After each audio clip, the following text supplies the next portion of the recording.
When Ryan Cross first accepted the job, it was supposed to be straightforward, bodyguard duty for a wealthy heiress whose family had been receiving threats.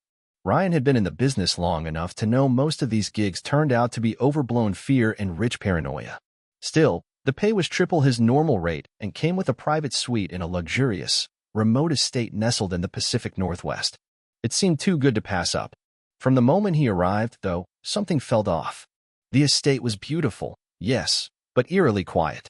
There was a sense of absence, like a place no one actually lived in despite its opulence. He met her on the second day, Clara Vaughn. She was poised, polite, and cold as marble. With her long dark hair and distant eyes, she didn't speak much and often disappeared into her room for hours. Her father, Mr. Vaughn, was a reclusive billionaire who communicated only through a security liaison. Ryan never met him. The threats were never specified. Just vague mentions of someone watching or they're coming for her. No one explained who they were. Ryan's job was simple: never let Clara out of his sight. For the first week, she said little and moved like a ghost through the halls. Ryan tried to break the ice, but she remained unreadable. Then one night, he caught her sneaking out. She moved swiftly through the back garden toward a forest trail. Ryan followed her silently, suspecting maybe she had a secret boyfriend or just wanted freedom from her gilded cage. But she didn't meet anyone.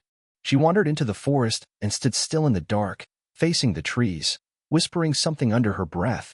When Ryan stepped closer, she turned, startled, and something flickered in her eyes: fear, guilt, or something else he couldn't place. "You shouldn't be here," she said quietly. "They'll see you too." The next morning, Clara was back to her usual silence. When Ryan asked about the night before, she denied everything. But now Ryan knew she was hiding something. Over the following days, he began digging. Clara had no public footprint. No school records, no friends, not even social media, strange for a 23-year-old.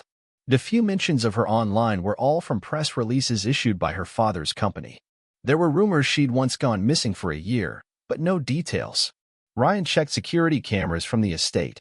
Every night, she wandered into the woods, whispering to the trees, then returned before dawn. On the sixth night, he followed her deeper.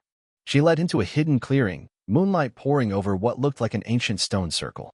There, she knelt and whispered again, but this time louder. "Please," she said, "just a little more time." Ryan's phone buzzed.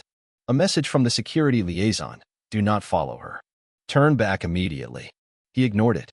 When he turned back to Clara, she was staring at him. "You're not supposed to be here," she whispered. "You've changed things." Her voice trembled, and so did the ground. A low rumble echoed from beneath the forest floor. Ryan grabbed her and pulled her back toward the estate.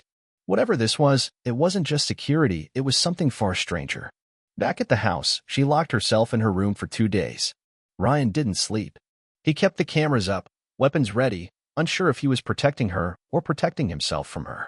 On the third night, Ryan awoke to a scream Clarice. He found her in the hallway, barefoot, eyes wide. "He's here," she said. "My real father." That's when everything shattered.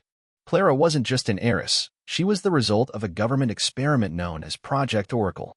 Her biological parents were part of a classified psychic genetics program that attempted to create children with heightened sensory perception, remote viewing capabilities, and in some cases, mind manipulation. The project had been shut down years ago, but not before Clara's powers began to manifest. She had fled with the help of a shadow faction and had been adopted under a new identity by the Vaughns, protectors, not parents. The threats weren't from jealous rivals or corporate enemies. They were from the remnants of the original project, desperate to reclaim their subject. The people watching her weren't criminals. They were former agents, now turned mercenaries, hunting her for her abilities. Ryan confronted the liaison. The man confessed only part of the truth. Clara had been placed in hiding, and Ryan was not the first bodyguard. Others had tried, but they either quit or went missing. "You weren't hired to protect her from others," he said grimly. "You were hired to protect others from her, and her from herself."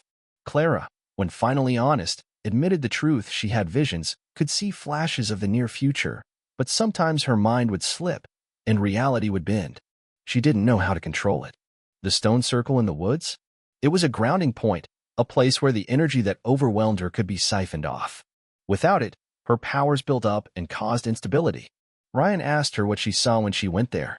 Her voice was soft. "I see the end. I see a place burning. I see you dying." Ryan didn't believe in prophecies, but something in her voice shook him. That night, the estate was attacked. Armed men stormed the perimeter with military precision. Ryan fought like hell, shielding Clara through smoke and gunfire.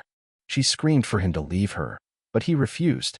They ran into the forest, back to the stone circle. As they entered, the air around Clara shimmered. Time seemed to slow. The attackers closed in, but froze mid-step, as if caught in a glitch. Clara collapsed, energy pulsing out of her like waves of heat. Ryan watched as the attackers staggered back, holding their heads, screaming. Clara's voice echoed in the air, ancient, foreign. Then everything went silent. The forest returned to stillness. The attackers fled. Clara lay unconscious. When she awoke, she didn't remember what happened. But Ryan did. He had seen what she could become, not a weapon, but a force. He knew now his job was more than guarding her from threats. He had to help her understand what she was, help her stay human in a world that wanted to use her. He quit the contract, took her off-grid. Together, they moved through countries, staying hidden, finding people who could help her gain control, psychics, mystics, scientists who had once been silenced. Clara grew stronger, calmer. Ryan became more than her protector, he became her anchor. And despite everything, or maybe because of it, they began to fall for each other. One night, years later, in a quiet cabin overlooking a snowy valley, Clara told him the visions had stopped. For now, she said. But if they return, you'll know. Ryan smiled. Then I'll be right here. They didn't live happily ever after. But they lived. Together. And in a world full of shadows and secrets, sometimes that was enough.